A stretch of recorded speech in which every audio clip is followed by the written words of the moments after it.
బందవస్తు తాళమేసినాం కదా, ఇంట్లున్న బంగారం పైకం భద్రంగానే ఉంటదనుకునేటట్టు లేదు. ఏ పగటిలేనాయే ఏమైతుందని అమ్మలక్కలు మెడల నగలేసుకొని తిరిగేటట్టు లేదు. ఏ సీక్రెట్ కెమెరాలే పెట్టినాం కదా, బూగులకు ఇటు మోకాన ఎవ్వరు రారు, పనితనం చూపెట్టరు అనుకునేటట్టు లేదు. ఎందుకంటే పబ్లిక్ ఎంత జాగ్రత్తగా ఉన్నా, ఎన్ని ఇకమతులు చేసినా డ్యూటీకి ఎక్కినమా, ఉన్న కాడికి ఊడ్చినమా, అవతల వడ్డమా అన్నట్టే ఉన్నారు దొంగన్నలు. ఆ ఇంట్లో సొరుద్దామా ఈ ఇంట్లో సొరుద్దామా అనేం లేదు. తాళాలయ్యని ఎయ్యకపోని మునం పెట్టి ఇండ్లకు పోవుడు, గడ్డపారతోని తాళాలు వలగొట్టుడు. అగో లోపటికెళ్లి గొల్లెం పెట్టి ఉన్న ఇంటి తలుపు తీస్తానికి ఎగిరెగిరి ఎట్ల దంతున్నాడో, ఈడైతే అత్తగారిల్లన్నట్టే తిరుగుతున్నాడు పో. రంగారెడ్డి జిల్లా షాద్ నగర్ సాయిబాబా కాలనీల రాత్రిపూట ఇండ్లకు సొర్రిరు ఇద్దరు తోడు దొంగలు. పుసుక్కున తలుపులు తీస్తే ఏం చేద్దురో, ఎన్ని పరదలు పడ్డాయో గాని పొద్దుగాల సీక్రెట్ కెమెరాలు చూసి పోలీసోళ్లకు కంప్లైంట్ ఇచ్చిరు కాలనోళ్లు.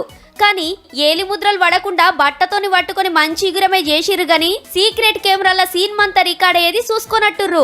ఇద్దరు ముఖాలు క్లియర్ గా కానొస్తున్నాయి కాబట్టి పనిమంతులను పట్టుకునే పనిలున్నారు పోలీసోళ్ళు. చూస్తురు కదా, గీ తీర్ల దిగబడుతున్నారు దొంగన్నలు.